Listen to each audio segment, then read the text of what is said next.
Baik. Lagi setuju? Baik. Ya, dengarkan sebelum kita mulai seluruh pembelajaran kita mulai dari doa S. Itu untuk kita mulai dari awal sampai akhir. Kakak Keke, mari kita doa.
Kalau yang ada yang langgar ini tolong segera informasi ibu supaya kita dapat sanksi. Bisa? Bisa setuju? Bisa. Ya, hari ini kita akan belajar tentang perubahan lingkungan. Ada tujuan pembelajaran, ada dua yang kita sudah paparkan. Yang pertama kalian akan mempelajari tentang faktor-faktor penyebab dari perubahan lingkungan. Kemudian yang kedua itu kalian dapat mampu menganalisis jenis-jenis dari pencemaran lingkungan. Sebelum kita mulai pembelajaran, kita lihat ya. Dia sih tidak gampang aja, langsung biasa buat. Dengarkan. Tes mic. Tepuk biologi. Saya siap belajar biologi. Belum. Yang cinta biologi mana suaranya? Saya cinta biologi. Bisa? Ulang. Tepuk biologi. Saya siap belajar biologi. Yang cinta biologi mana suaranya? Saya siap biologi. Sudah itu pencerahan sudah. Dengarkan. Sekarang kita masuk bab 2. Ini materi terakhir kita punya semester. Kita akan belajar tentang perubahan lingkungan. Bab 2, perubahan lingkungan. Mari kita akan masuk di bab 2 tentang perubahan lingkungan. Apakah ada yang sudah pernah dengar tentang perubahan lingkungan? Dengar? Yang seperti apa ya? Oke, mungkin? Baru dengar? Oke. Dengarkan, itu kasih analogi. Segala sesuatu di dunia ini bisa berubah, betul ya? Yang awalnya suka bisa jadi suka, betul? Betul. Yang awalnya sayang jadi benci, betul? Betul. Lingkungan pun begitu anak-anak sekarang. Memperhatikan, ada dua gambar. Mana gambar yang lebih menunjukkan kau punya mata, hati, dan jiwa? Kanan. Sudah ini ya? Mana yang menyakitkan kau mata, hati, jiwa? Apakah betul terjadi perubahan lingkungan? Betul. Jadi hari ini kita sama-sama membahas tentang perubahan lingkungan. Ibu sebenarnya perubahan lingkungan itu apa? Simpan pena dulu ya. Jadi perubahan lingkungan buat anakku merupakan proses tergabungnya keseimbangan lingkungan atau alam, keseimbangan lingkungan atau alam yang berdampak kepada siapa kira-kira?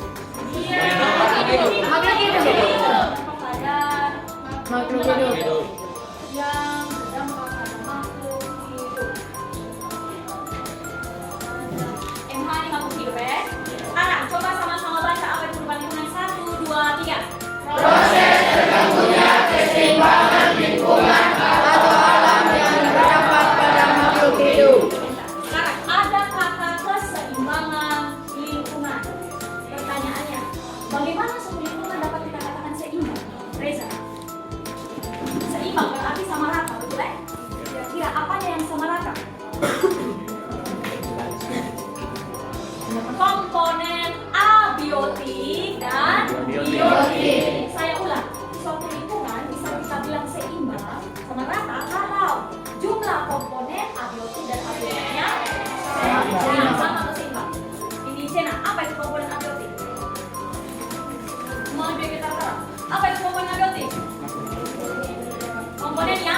Kalau komponen biotik? Komponen biotik. Silakan kamu catat dulu.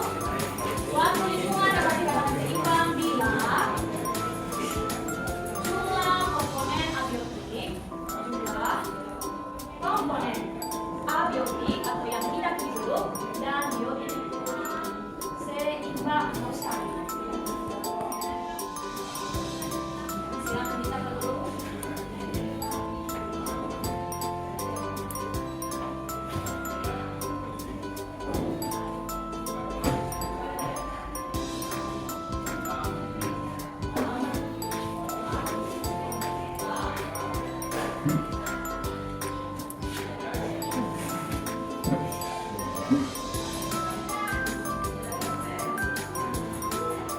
Jadi ini hari belajar tentang lingkungan. 2 minggu depan berarti ini langsung kasih lisan ya. Lisannya 3 nomor. Ingat oh yang nilainya masih banyak kolom lengkapi kalau punya waktu itu 3 sampai 10 bulan ya. Dari nilai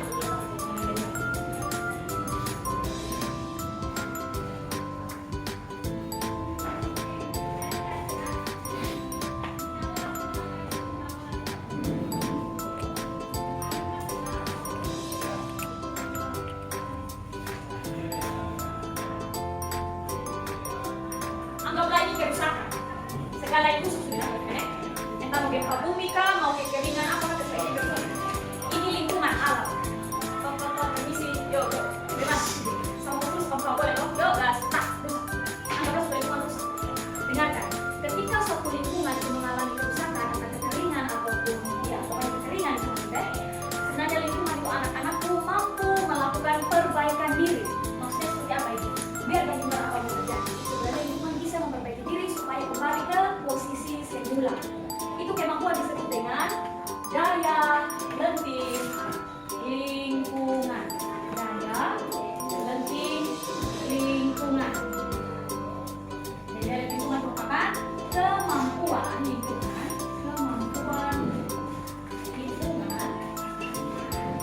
untuk memperbaiki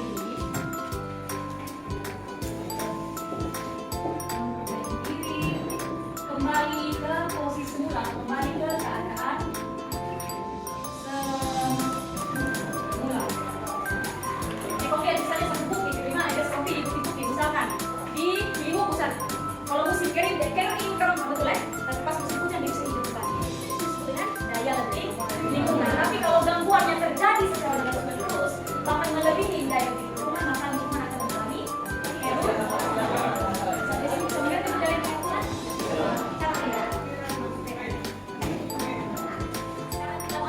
Masuk pada 2 faktor penyebab terjadinya perubahan lingkungan. Ini sudah paparkan, ada dari faktor alam dan juga faktor manusia. Itu mau tanya, Reza, kalau dari faktor alam apa saja kira-kira? Gempa bumi. Indah, gempa bumi. Tsunami. Banjir. Tsunami mengakibatkan apa lagi? Longsor. Angin topan. Angin topan ya. Sekarang faktor manusia. Perempuan lagi. Ya, kembali. Penerbangan liar.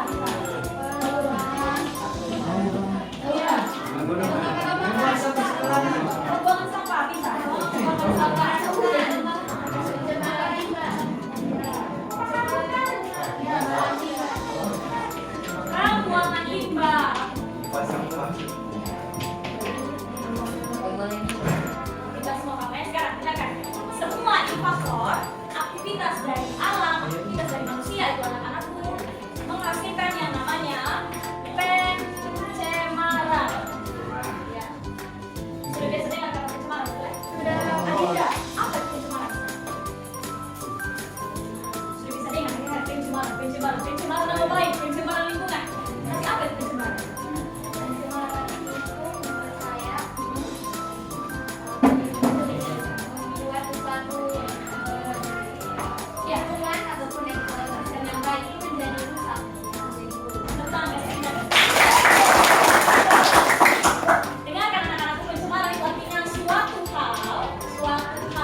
tanah di mana kalian akan belajar sesuai dengan kamu punya minat. Minat apa itu? Ada 3 minat. Ada yang berdasarkan audio atau pendengaran, ada yang visual kalau dari gambar, kinestetik itu yang bergerak, yang harus jalan kiri kanan. Seperti sekarang kita mau kelompokkan kalian dulu. Kalau yang belajarnya itu hobinya audio, apa? Dari pendengaran. Lihat baik-baik teman kelompokmu audio, lihat baik. Lihat baik-baik. Duduk tangan, ya. Sekarang kalau yang visual, kata kanan. Ya, lihat baik-baik punya teman, diam. Ya, turun tangan. Sekarang kinestetik, sebentar kamu keliling lingkungan sekolah. Ya, Pak, sempat berjalan sekarang. Ya. Sekarang silakan duduk berdasarkan kamu punya minat belajar. Kalau bisa yang di sini audio, ini yang visual, ini yang kinestetik ya.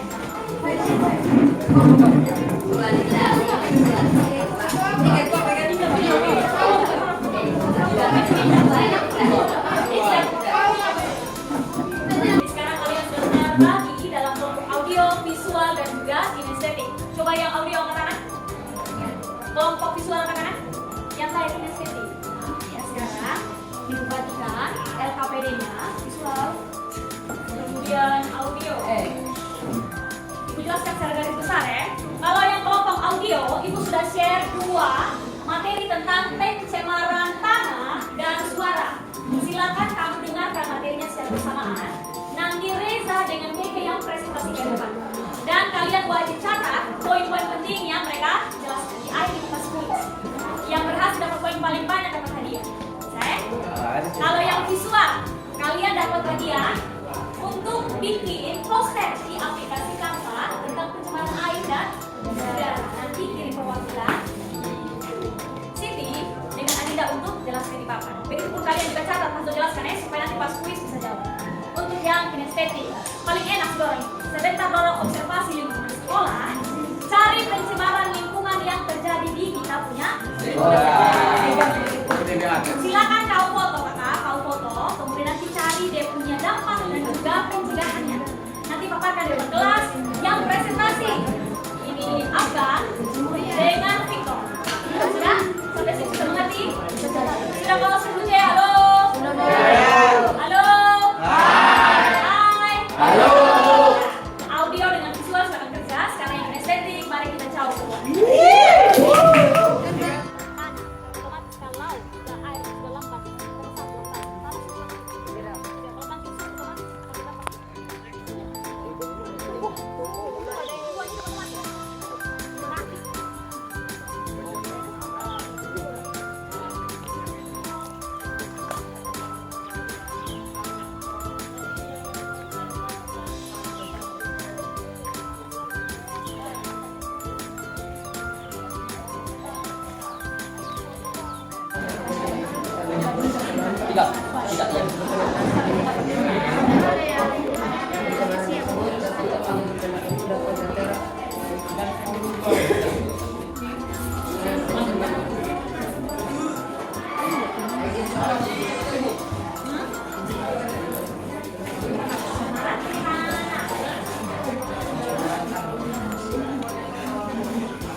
India sampai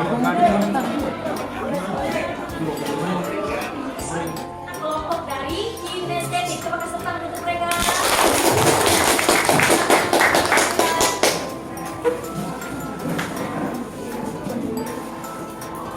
Selamat pagi teman-teman dari guru. Kami perwakilan dari kelompok kinestetik.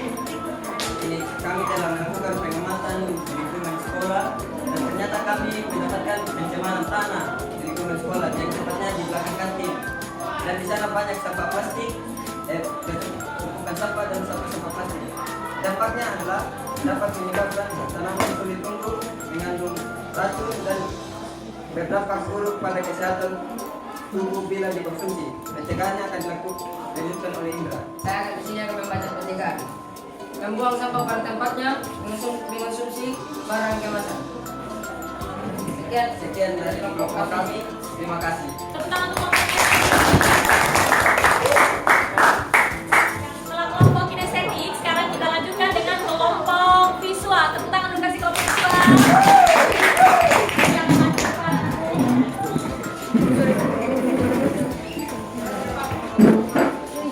Selamat pagi Bu Guru dan teman-teman. Kami perwakilan dari kelompok visual akan mengumpulkan tentang pencemaran air dan juga pencemaran udara. Kita persilakan juga untuk mempresentasikan tentang pencemaran udara.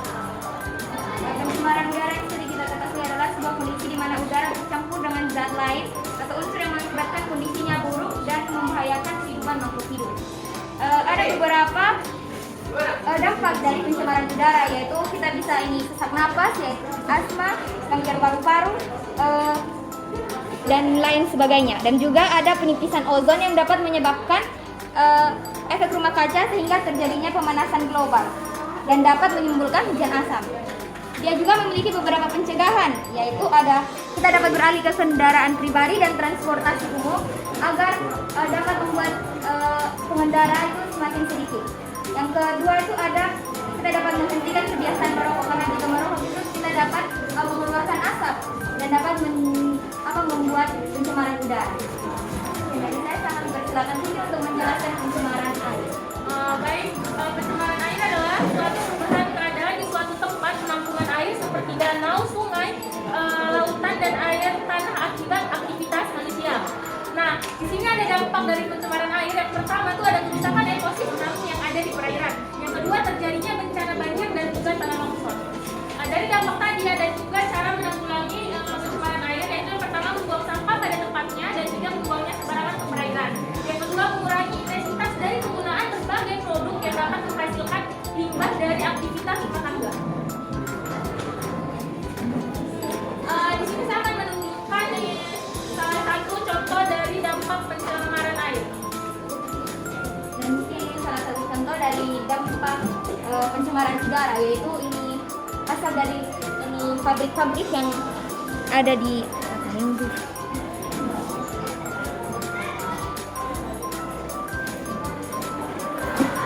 Ya, sekian dari kami. Terima kasih. Selamat kelompok visual. Yang terakhir, kita kasih tepuk tangan untuk kelompok audio supaya mereka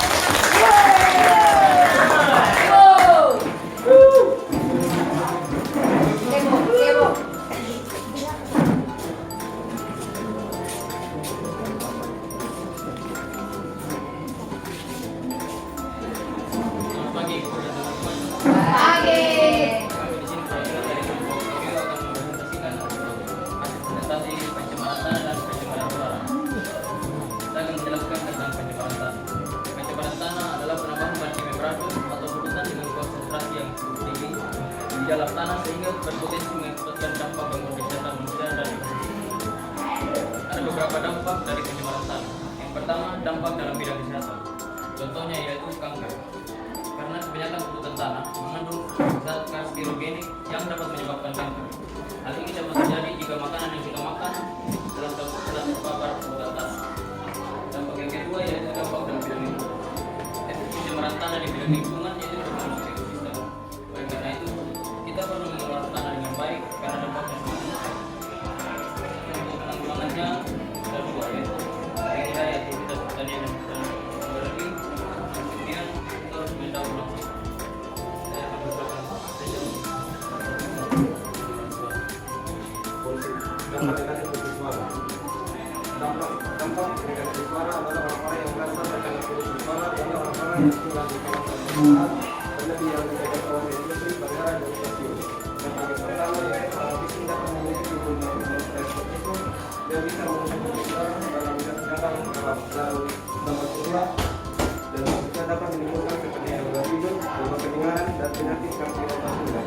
Dan cara untuk mengatasinya yaitu dengan melakukan relaksasi seperti yoga atau meditasi dan memakai barang elektronik secara bijak seperti mematikan TV tidak tidak. Sekian berita dari kelompok kami. Tepuk tangan untuk 10 C dulu. Dengarkan, setelah kau presentasikan, kita masuk di game. Sudah tidak asing lagi talking stick, betul? Masih ingat talking stick? Masih. Hanya lupa lirik mungkin ya? Iya. Saya kasih kesempatan untuk kamu menonton hal yang kita sudah bahas tadi dari awal. Kemudian baru kita main game ya. Kita akan main game namanya talking stick. Nanti kita sama-sama menyanyi di lirik lagu. Kemudian pas ibu bilang stop, berarti orang terakhir yang terima ini tongkat yang wajib jawab pertanyaan dari ibu. Bisa 10 C? Bisa. Kita nyanyi temponya dari cepat sampai kurang ya. 1, jangan boleh bro. 2, 3. Talking stick, talking stick, Sena dari kelompok kinestetik. Dengarkan pertanyaannya. Kalau dia bisa jawab, kamu jawab ya.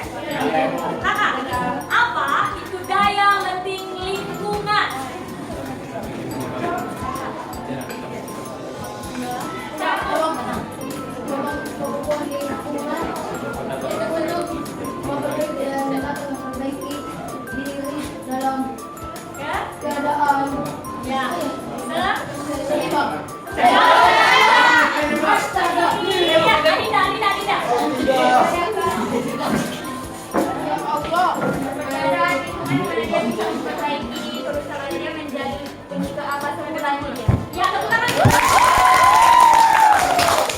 Ya. Kita lanjut. Semangatnya. Sama-sama ya, teman-teman. 1, 2, 3.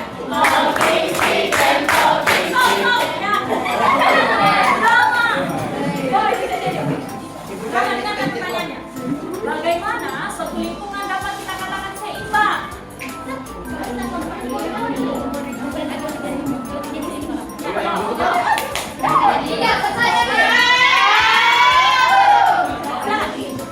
Ketika pembuatan harus dan seimbang.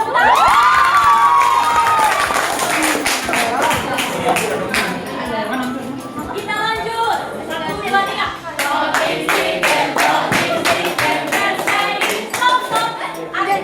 Arif dari kelompok audio. Dengarkan pertanyaannya. Apa itu pencemaran?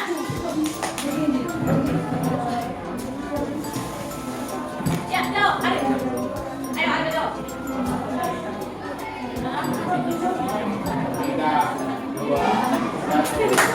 Habis waktunya sampai bisa. Ya, kelompok kinestetik. Silakan juga. Apa itu pencemaran? Soal dari Adrian. Keras suara keras. Adanya kerusakan atau gangguan. Ya. Tepuk tangan untuk kelompok. Dengan demikian, yang memenangkan game Talking Stick hari ini adalah kelompok visual. Untuk partisipasi kalian pada hari ini, bagus semua kalau pertahankan. Ingat, 2 minggu depan masuk libur kita langsung lisan 3 nomor. Nah, ibu kita tolong salah satu dari kalian untuk merangkum apa yang sudah kita pelajari hari ini terkait perubahan lingkungan. Anissa? Ya, Anissa silakan.